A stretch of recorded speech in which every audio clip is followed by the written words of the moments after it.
What's up everybody, ZWade Photo, and today I'm going to be talking about printer paper. It seems like it's going to be boring, but I promise you it is actually a pretty interesting subject because there's a lot to learn in this particular subject. But before I dive into it, as always, I want to invite you to check out ZWadePhoto.com. You can check out my personal art portfolio. You can go to the learning section, pick up some nifty tips and tricks, and if you want, swing by the print shop and pick you up a print. So there's basically three types of paper. There's glossy, there's semi-gloss, and there's matte. And there's basically just varying degrees of those things. So if you see something that's like glossy, it is just simply like a glossy paper. But there is like some really super glossy paper, like the Canon Pro Platinum is incredibly glossy.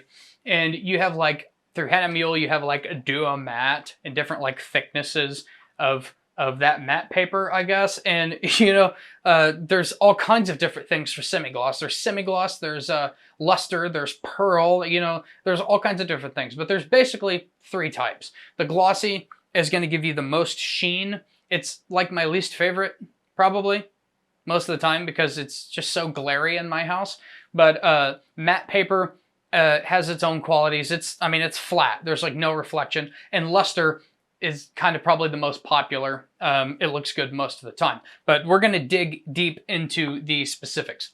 Now I'm going to attempt to show you some of the things that I'm talking about on these prints, but just be warned that showing prints on camera is really hard. There's so much reflection. I'm going to do my best to show you some key points of specific medias, but just be warned, it's going to be tough and probably pretty shitty looking. The first type we're going to talk about is the one that I use the least, and that is matte paper. Matte does do certain things good. Oh my god, colors. Oh, I love colored landscapes on matte. Oh man, they're beautiful. As long as there's no dark corners on like vignetting, like if there's dark corners of it. Matte paper unfortunately looks like somebody just took black ink and went right in the corner. It's just like splotchy. Like it doesn't look good. But the colors, oh, they're warm. They're beautiful.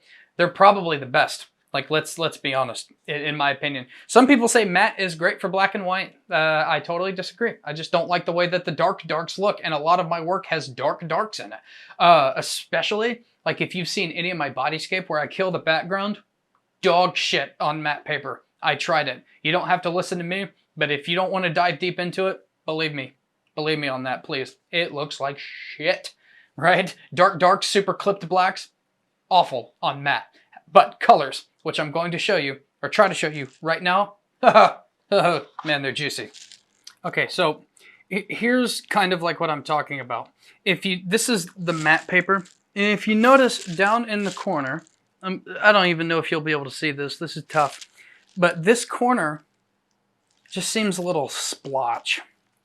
Whereas this corner, and this is a semi-gloss, there's just a little more detail in there in the darker areas. Now, pay attention to the rock. This is where the colors kind of become more apparent. God, this is tough. Shit. Okay, so this is the matte. And try to notice the color of the rock. Okay. Now let's bring in the semi-gloss. Let's get that in there. And man, this is tough. If you can't see it, basically the warmness of the rock and even like parts of the sunset, there goes that test print. They just look a lot more beautiful on the matte paper. Matte paper also, in my opinion, seems to struggle with really bright highlights, right? And so they just kind of get rendered just white. Like if it's super white, it's just a white blob. And again, I'm going to try to show this to you, but what we're paying attention to is the cloud right in here. Just kind of a white blob. And I don't know if you'll be able to see this on camera, but now look at this, which is on a very glossy paper. Same spot. There's actually a little more detail in there. You see what I'm saying? That's probably impossible to see. Like I said, it's hard to show prints on paper, but trust me, these things are kind of noticeable if you pay attention like I do. Moving on to the next type, the middle of the road would be a luster or a semi-gloss. Now, there are some variants from paper to paper and type to type. Perfect example, semi-gloss happens to look really great on portraits. Luster paper, maybe not as good as like semi-gloss. And, you know, I'm referencing Canon papers specifically because they have both semi-gloss and luster. But there's something special going on in luster paper in the highlights. You get just every bit, slightly, almost nothing, little bit more detail in the highlight. But for the most part, I actually prefer Canon's semi-gloss. I think it looks great on portraits. The colors look great. You're probably not going to notice a difference because we're getting into like clipped highlight territory. The luster paper does a little better in clipped highlights. There's not really much else to say about luster, pearl, semi-gloss paper. It's right in the middle of the road. It's my favorite for almost 100% of applications. But we're going to get into super glossy paper, and that's where just one thing works. And when one thing works, oh my God, does it work? There's a huge drawback to super glossy paper, which is where we're getting next. It does colors really good. It also does deep, rich blacks better than any other media type, in my opinion. However, it is super reflective, right? And that's really annoying. It is hard to find like the right spot to see the image, but dear God, does it look good with my kind of portraits, like the ones where you've seen where I kill the background. Oh my God, it's rich and deep. If you have a really deep photo, like a really deep, dark landscape, man, that super glossy paper just throws it out at you and just smacks you in the face. It's annoying to look at with the glares and stuff like that, you know, because then you put that glossy paper behind glass and it's super reflective and you're moving around, but shit, man, portraits look so fucking good on super glossy paper. They look good on semi-gloss, right? They look great on semi-gloss, really great. The clip backgrounds look great on that and they're not as reflective, but they are noticeably not as good as the super glossy paper. Specifically, I'm referring to Canon's Pro Platinum.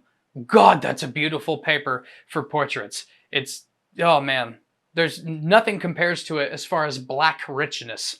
However, I don't use it that much because it's just, it's hard to appreciate with all the glare. Regular glossy paper that's not as super glossy, again, hard to look at. Really rich, deep blacks. If you have dark photos, they look great on that. It does colors really, really good. Something to point out, the Pro Platinum are almost a perfect silver kind of profile on your black and white.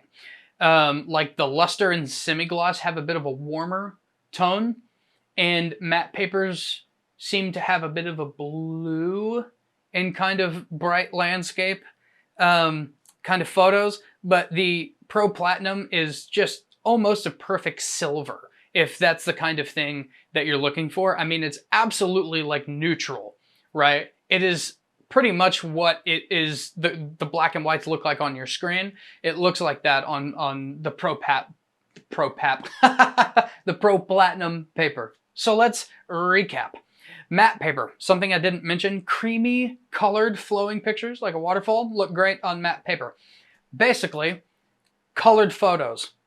Not deep, dark blacks. Things with texture, all of that, matte paper. Luster paper, semi-gloss, whatever. Let's do luster, specifically real quick, because of one thing, clipped highlights. Use a luster paper. Other than that, basically, colored photos, black and white photos, most photos look great on luster and semi-gloss paper. Semi-gloss specifically, portraits have a little bit of an edge on that semi-gloss. Glossy paper, if you want to get technical and you don't mind the glare and the reflection, super deep color or black and white, dark, rich blacks, glossy paper all the way. Guys, this is just advice, okay? I don't make paper. I don't have a paper mill, okay?